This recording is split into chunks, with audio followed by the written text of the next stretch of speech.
আসসালামু আলাইকুম রহমতুল্লাহ।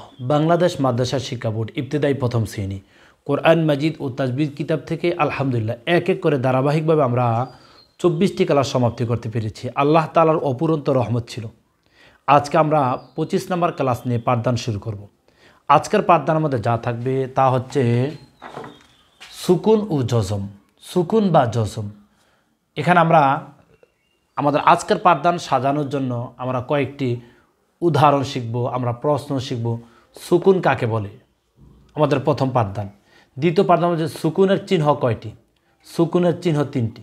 তবে আমরা উদাহরণগুলো সাজিয়েছি। সুকুন বা জজম একই নাম।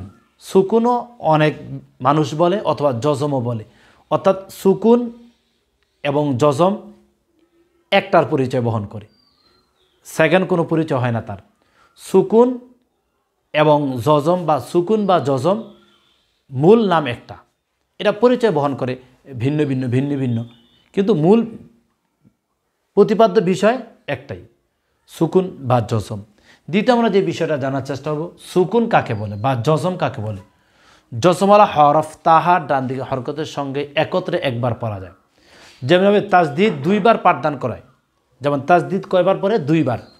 তাজদিদ হরফ 2বার পড়া যায়। প্রথমবার তাহার ডান দিকে হরকতের সঙ্গে, দ্বিতীয়বার তাহার নিজ হরকতের সঙ্গে। কিন্তু জজম সে একাই একবার উচ্চারণ হবে, সে সেকেন্ডবার কারোর সাথে মিলিত হতে পারবে না। তাহলে জজম কাকে বলে? জজমওয়ালা হরফ তাহার ডান দিকে হরকতের সঙ্গে একত্রে একবার পড়া যায়। প্রিয় শিক্ষার্থী বন্ধুরা, তোমরা আমাদের সাথে বারংবার বলার চেষ্টা করো, জজম কাকে বলে বা সুকুন কাকে বলে। জজমওয়ালা হরফ তাহার ডান দিকে হরকতের সঙ্গে একত্রে একবার পড়া যায়।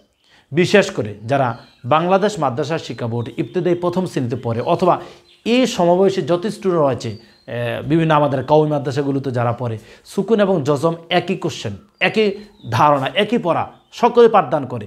জজম কাকে বলে বা সুকুন কাকে বলে? জজমওয়ালা হরফ তাহার ডান দিকে হরকতের সঙ্গে একত্রে একবার পড়া যায়। আমরা এগুলো উদাহরণ বোঝানোর চেষ্টা করব।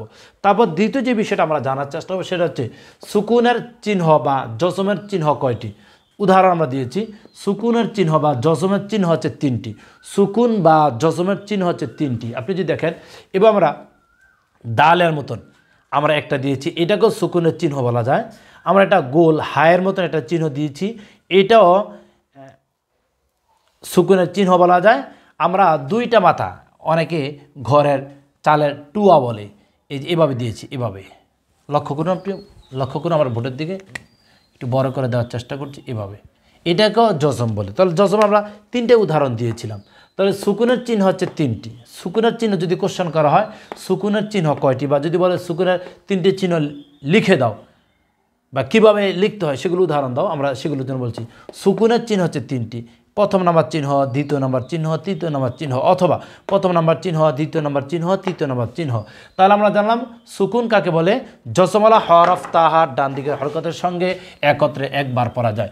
জজমওয়ালা হরফ তাহার ডান দিকের হরকতের সঙ্গে একত্রে একবার পড়া যায়। কোরআন মাজিদ ও তাজবিদ কিতাবের আজকের পাঠদান হচ্ছে 27 নম্বর পৃষ্ঠা। কোরআন মাজিদ ও তাজবিদ কিতাব ইবতেদায়ী প্রথম শ্রেণীর যারা পাঠদান করে তাদের কিতাবের মধ্যে আজকে 27 নম্বর পৃষ্ঠা হচ্ছে আজকের পাঠদান রয়েছে। খুবই ভেরি ইম্পর্টেন্ট আজকের ক্লাস।